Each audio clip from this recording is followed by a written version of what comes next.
एतदाख्याय रामाय महर्षिः कुम्भसम्भवः अस्यामेवापरं वाक्यं कथायामुपचक्रमे। ततः स दण्डः काकुत्स्थः बहुवर्षगणायुतम् अकरोत् तत्र दान्तात्मा राज्यं निहितकण्टकम्। परम कल्याणमय सच्चिदानंद विग्रह राज महर्षि परम कल्याणमय सच्चिदानंद विग्रह राजराजेश्वर अखिल ब्रह्मांड नियंता परम आकार करुणावर्णालय भक्तवांछा कल्पतरु मर्यादा पुरुषोत्तम श्रीमद् दशरथ नंदन राघवेंद्र सरकार की महती अनुकंपा कृपा से श्रीमद् वाल्मीकि रामायण उत्तरकांड अंतर्गत महर्षि वर्णन कर रहे हैं।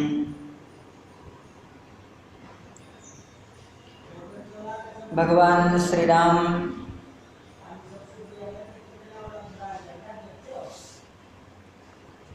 महर्षि श्री अगस्त्य जी से कहते हैं, हे भगवान,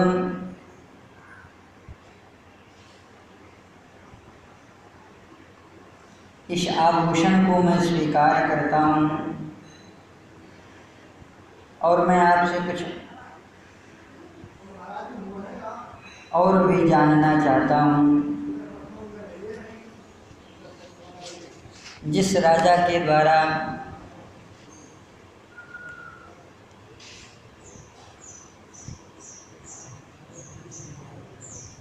यह वन यह प्रदेश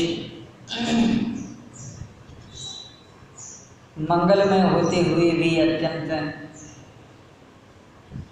निर्जन वन में कैसे परिणत हुआ,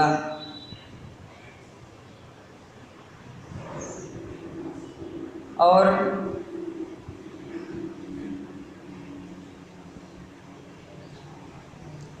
तपस्या का जो स्वरूप है,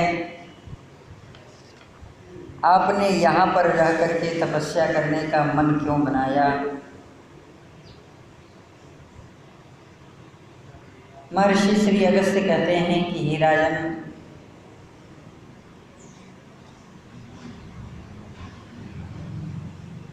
चक्रवर्ती सम्राट महाराज मनु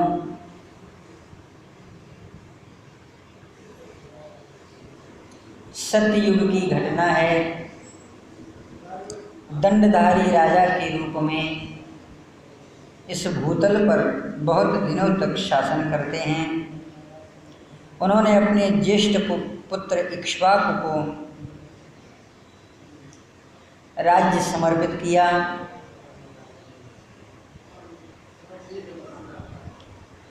इक्ष्वाकु ने अपने ही पिता के समान बड़ा सुंदर राज्य किया।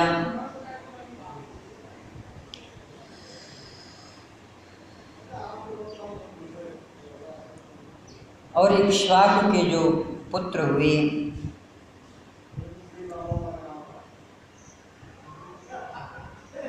महर्षि वर्णन करते हैं, जिनका नाम अभिहित नहीं है। धर्म का पालन करने के लिए जो स्वयं दंड के रूप में, अनुशासन के रूप में अपनी उस प्रजा का शिक्षयन करते हैं। धर्मो ही परमो लोके कुर्वतस्ते भविष्यति तस्मात् दंडे महाबाहो यत्नवान भव पुत्रक। हे पुत्र, तुम दंड को समुचित प्रयोग करना,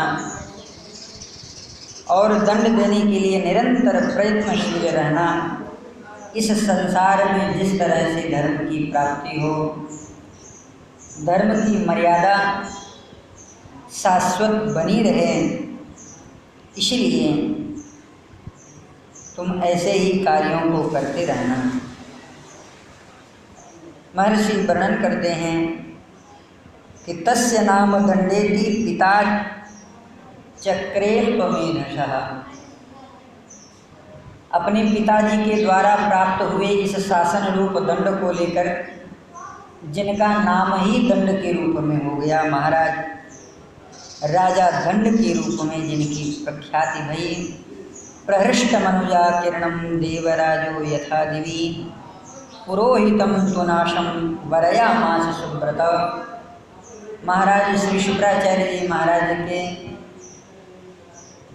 पुरोहितत्व में उन्होंने बड़ा ही सुंदर अपने राज्य को देवलोक की भूमि की तरह परम पवित्र कर दिया। चकार राज्यम सुमहान महात्मा शक्रो दिवो वो शुनना समेत। देवराज इंद्र जैसे देवगुरु श्री बृहस्पति जी के द्वारा अपने सुंदर शासन राज्य व्यवस्था का संचालन करते हैं, उसी तरह से महाराज राजा दंड ने अपने सुंदर शासन व्यवस्था को अपने गुरुदेव के मध्य उन्हीं की छत्र छाया में अपने राज्य कुल का अभिवर्धन किया। महर्षि वर्णन करते हैं कि हे राजन, राजा दंड ने मन और इंद्रियों को अपने वश में करके बहुत वर्षों तक अकंटक राज्य को संपन्न किया। एक दिन की बात है, किसी समय राजा मनोरम चैत्र मास में शुक्राचार्य के रमणीय आश्रम पर ऐसे ही घूमते फिरने के लिए आए। वहाँ महामुनि श्री शुक्राचार्य जी महाराज की सर्वोत्तम कन्या उस वन प्रांत में विचरण कर रही थी। एकाएक राजा की दृष्टि पड़ी। राजा उसे देखते ही अत्यंत काम बाण के द्वारा पीड़ित होने लगे।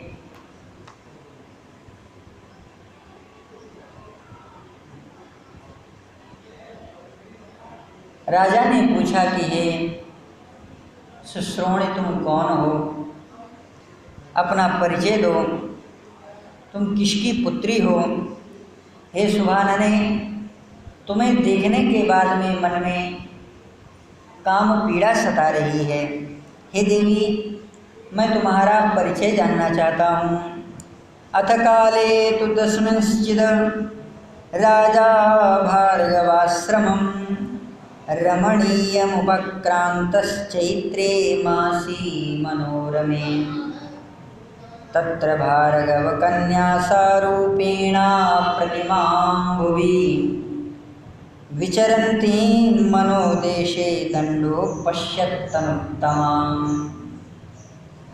स दृष्ट्वा तां सुदुर्मेधाम् अनङ्गशरपीडितः अभिगम्य सुविघ्नं सुसंविघ्नां कन्या वचनमब्रवीत्। कुतस्त्वम् असि शुश्रोणि कस्य वा शिशुतो सुवे। पीडितोऽहं मनङ्गेन पृच्छामि त्वां सुभानने। इसलिए हे देवी, मैं जानना यह चाहता हूँ कि तुम कौन हो, अपना परिचय बताओ। तस्यैवं ब्रुवश्य मोहोन्मत्तस्य कामिनः भार्गवी प्रत्युवाचेदं वचः सानोनयं त्विदम्। भार्गवस्य सुता विद्धि देवस्याक्लिष्टकर्मणः अरजं नाम राजेन्द्र ज्येष्ठामाश्रमवासिनीं। मोह से उन्माद से उन्मत्त हुए उस राजा से उस कन्या ने कहा, हे राजेंद्र, मैं आपके द्वारा प्रणम्य हूँ। तुम्हें ज्ञान होना चाहिए कि मैं पुण्यकर्मा भगवान शुक्र देवता की ज्येष्ठ पुत्री हूँ। मेरा नाम अर्जा है। इसी आश्रम में मैं निवास करती हूँ। हे राजन, बलपूर्वक मेरा स्पर्श मत करो। मेरे पिता तुम्हारे गुरु हैं। तुम उन महात्मा के शिष्य हो। नरश्रेष्ठ है, वे तपस्वी हैं। यदि कुपित हो जाएंगे तो तुम्हारे लिए बड़ी विपत्ति का सबक बन जाएगा। यदि तुम मेरा स्पर्श करोगे तो इसके द्वारा बहुत बड़ा पाप होगा। मां स्पृशं बलात् राजन् कन्या पितृवशाययम्। गुरुः पिता मे राजेन्द्र त्वं च शिष्यो महात्मनः। व्यसनं सुमहत्क्रुद्धः स ते दद्यान् महातपाः। यदि वान्मन्यया कार्यं धर्मदृष्टेन सत्पथान्। वरयस्व नरश्रेष्ठ पितरं मे महाद्युतिम्। अन्यथा तो फलं तुभ्यं भवेत् घोराविसंहितम्।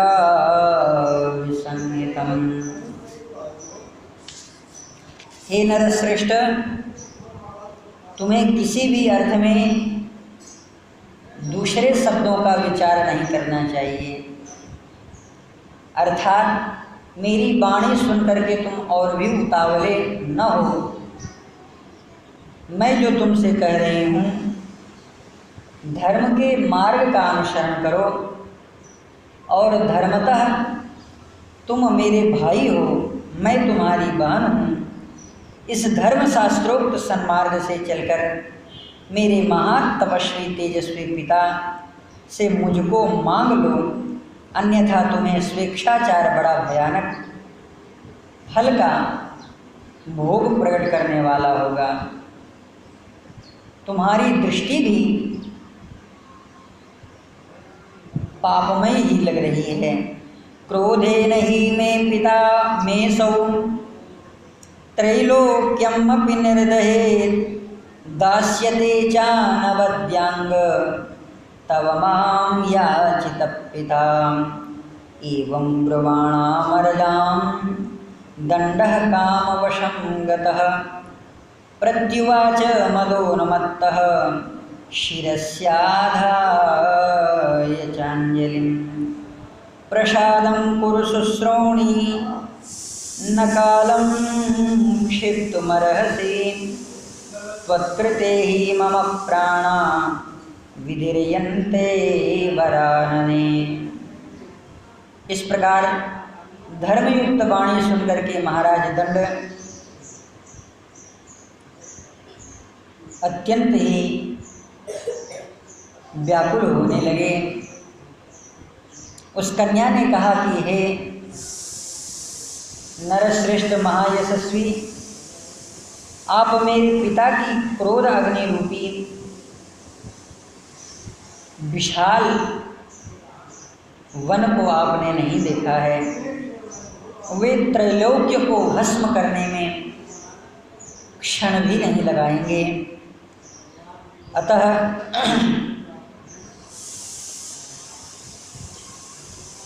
हे राजन, आप मेरा बलात् स्पर्श मत करें।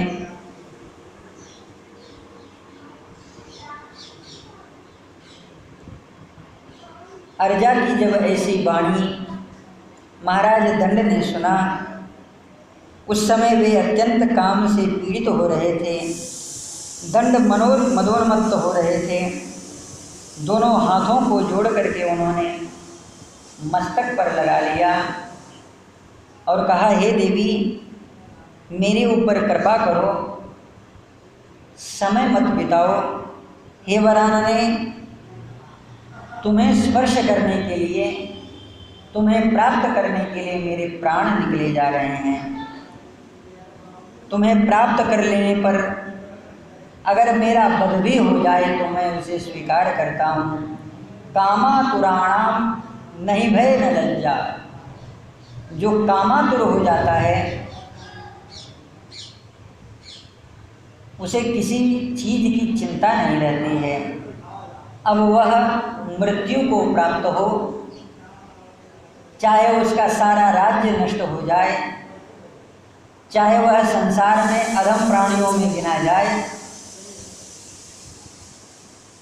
लेकिन वह अपने कुकृत्य को अवश्य ही करता है। महाराज दंड ने कहा, हे देवी, त्वां प्राप्य तु वधो वापि पापं वापि सुदारुणम्।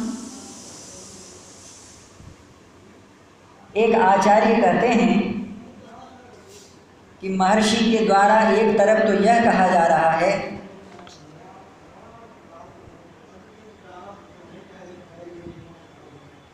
अकरो तत्र दान्तात्मा राज्यम निहित कंटकम, और दूसरी तरफ कहा जा रहा है दास्यते चानवद्यांगे तव माम याचिता पिताः। दूसरी तरफ यह कहा जा रहा है कि महाराज कामदेव के बाण से इतने पीड़ित हुए कि उस कन्या के सामने थर-थर कांपने लगे। दोनों हाथों को जोड़ करके मस्तक पर रख लिया और कहा, हे देवी, मम प्राणा विदीर्यन्ते, मेरा प्राण निकला जा रहा है, मात्र मेरा स्पर्श करो या मैं तुम्हें प्राप्त करने के लिए पापम वापि सुदारुणम, जिसको तुम पाप बता रही हो वह भी मैं कार्य करने के लिए तैयार हूँ। इसका क्या भाव हो सकता है? राज्य शासन काल व्यवस्था में अपने पिता के मंगलमय वचनों का स्मरण करते हुए राज्य को सुंदर विधि के रूप में परिणत करके संचालन करने वाले महाराज दंड काल के वशीभूत हो जाते हैं। इसलिए स्वयं भी यहाँ पर कह रहे हैं, ब्रह्मा के विधान में यही विधि है कि जो पतंगी को पर मिल जाता है उसको स्वयं जलने की बड़ी उत्कंठा होती है। आज महाराज दंड स्वयं अपने पुरोहित की ही कन्या, अपने ही गुरु महाराज की कन्या, जो स्वयं पूज्य थी, उससे कह रहे हैं कि हे देवी, भक्तं भजस्व मां भीरु भजमानं शुभेवलम् एवमुक्त्वा तु तां कन्यां दोर्भ्यां प्राप्य बलात् बली विस्फुरन्तीं यथा कामं मैथुनायोपचक्रमे तमनर्थं महाघोरं दण्डः कृत्वा सुदारुणं नगरं प्रययावासु मधुमन्तं मनुत्तमम् अर्जापिरुदन्तीं सा आश्रमस्य विदूरतः प्रतीक्षते सुसंशस्त्रा पितरं देवसन्निभम्। जय जय श्रीमद् रामायणे वाल्मीकि आदि काव्ये उत्तरकाण्डे 80तमः सर्गः।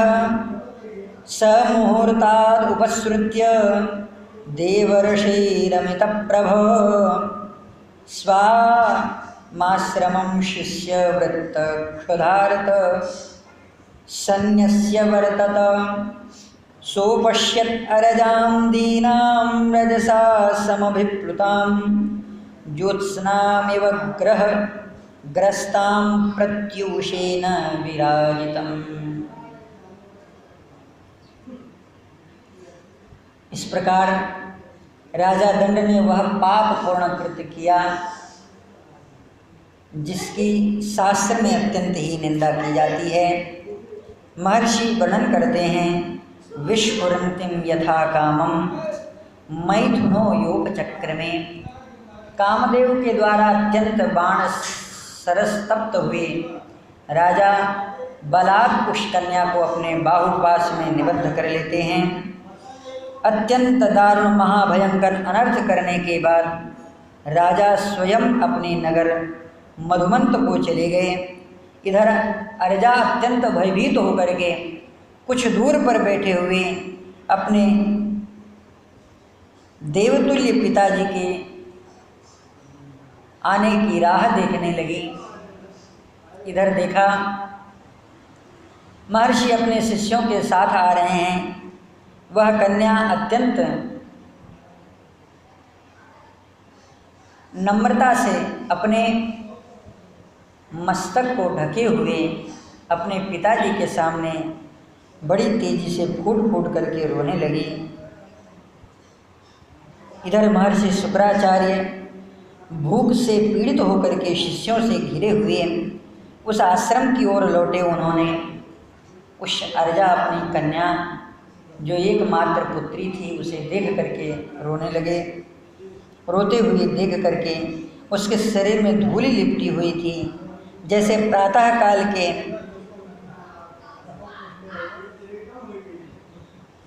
सूर्य को और राहुग्रस्त चंद्रमा के समान जिसकी शोभा हीन हो चुकी थी, वह चांदनी के समान शोभा को नहीं ले पा रही थी। ऐसी अपनी कन्या को देखा, अत्यंत दीन हो गए। तस्य रोषः समभवत् क्षुधार्तस्य विशेषतः निर्दहन्निवलोकान् स्त्रीन् शिष्यांश्चेदत् उवाचः पश्यध्वं विपरीतस्य दण्डस्याविदितात्मनः वितद्विपत्तिं घोरसङ्काशां क्रुद्धाग्निशिखामिव क्षयोस्य दुर्मते प्राप्तः शानुगस्य दुरात्मनः यं प्रदीप्तां हुताशस्या शिखामवै स्पृष्टुमर्हति यस्मात् स कृतवान् पापम् ईदृशं घोरसंहितं तस्मात् प्राप्स्यति दुर्मेधां फलं पापस्य कर्मणः। सप्तरात्रेण राजासौ शपुत्र बलवाहनः पापकर्म समाचारो वधं प्राप्स्यति दुर्मतिः।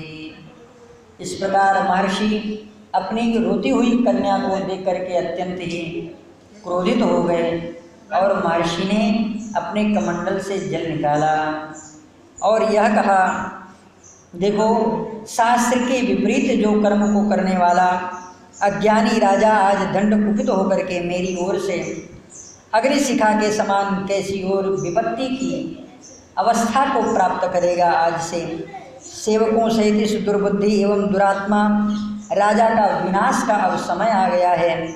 जो प्रज्वलित अग्नि की दहकती हुई ज्वाला को अपने गले से लगाना चाहता है, उसका यह जो पापपूर्ण कृत्य है अब उसका फल उसे अवश्य ही मिलेगा। पापाचरण करने वाला यह दुर्बुद्धि नरेश 7 दिन के ही भीतर अपने पुत्र, सेना बल और सवारियों सहित नष्ट हो जाएगा।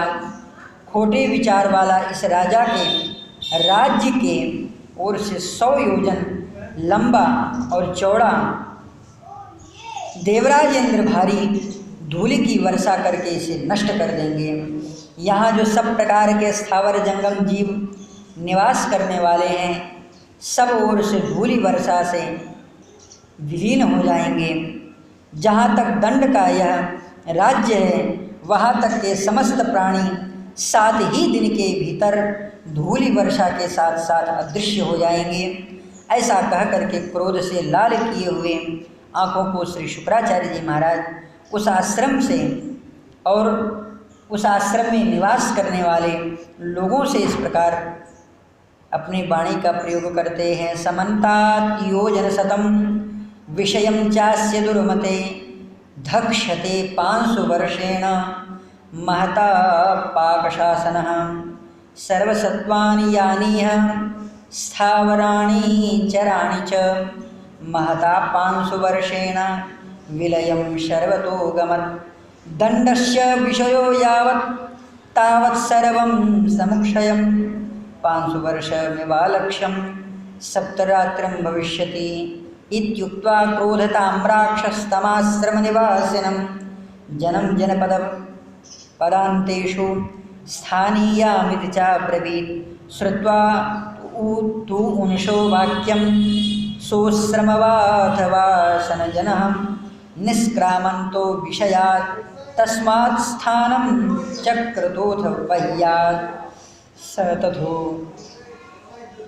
तथोक्त्वा मुनिजन मरजामिदमब्रवीत् यैव वसतुर्मेधे आश्रमेषु समाहितः इदं योजनपर्यन्तं शरः सुरुचिरप्रभम् अर्जे विज्वाहुंक्षस्व कालश्चात्र प्रतीक्षतां त्वत्समीपे च ये सत्त्वा वासये निश्यन्ति तां निशाम् अवध्या 500 वर्षेण ते भविष्यन्ति नित्यदा।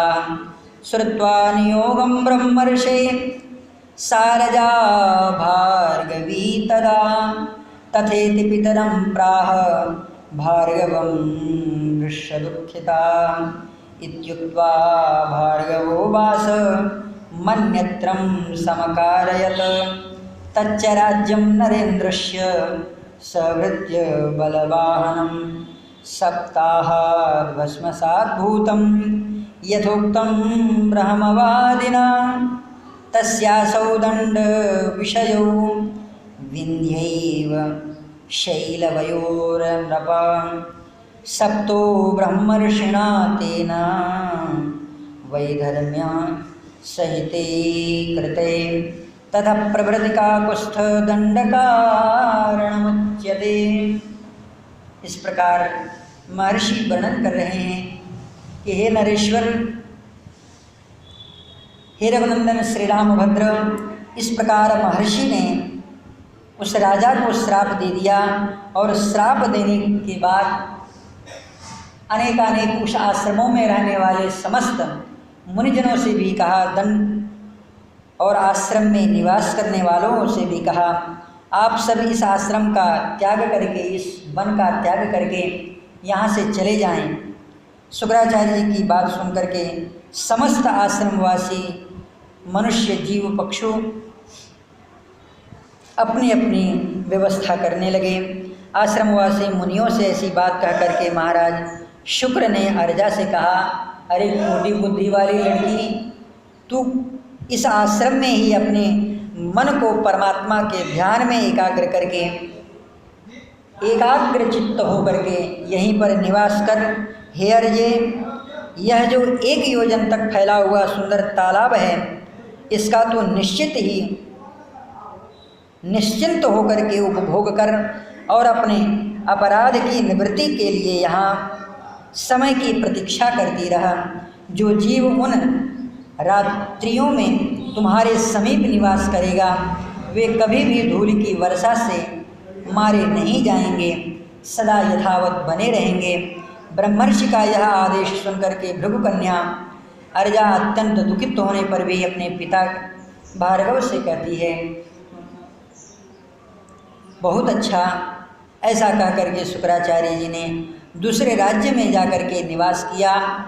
उन ब्रह्मवादी के कथनानुसार राजा दंड का वह जो राज्य सेवक सेना सवारी 7 ही दिन में हे राजन भस्म हो गई।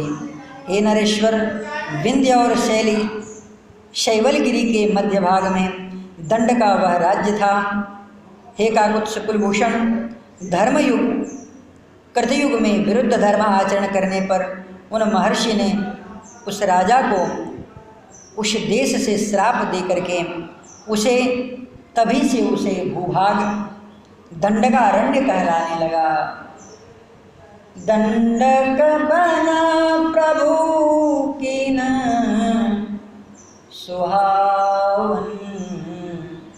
भगवान श्री राम ने महामुनि के उस उग्र श्राप को क्षपित कर दिया और महामुनि ने यह भी कहा था, अवध्या 500 वर्षेण ते भविष्यन्ति नित्यदाः। महर्षि और भी वर्णन कर रहे हैं, कहते हैं तपस्विनः स्थिता ह्यत्र जनस्थान मतो भवत् एतत्ते सर्वमाख्यातं यनमां प्रक्षसि राघव।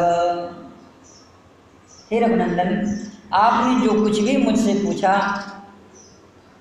इस आश्रम के विषय में मैंने उसे सुना दिया। हे रघुनंदन, जब से आपका स्पर्श हुआ इस वन में तब से इसे जनस्थान कहा जाने लगा। संध्याम उपासितुं वीर समयो याति वर्तते। हे राजन, अब संध्या का समय हो गया है।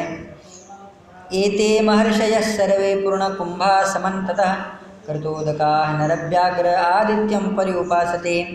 भगवान सूर्यदेव की समर्चना आप करें। सतैर्ब्रह्मणा अभ्यस्तं सहितैर्ब्रह्मवित्तमयीं रविरंस्तगतो राम गक्षे उदकम उपस्पृशत्। जय जय श्रीमद् रामायणे वाल्मीकि आदि काव्ये उत्तरकांडे 81तमः सर्गः। श्री सीतारामचंद्र भगवान की जय।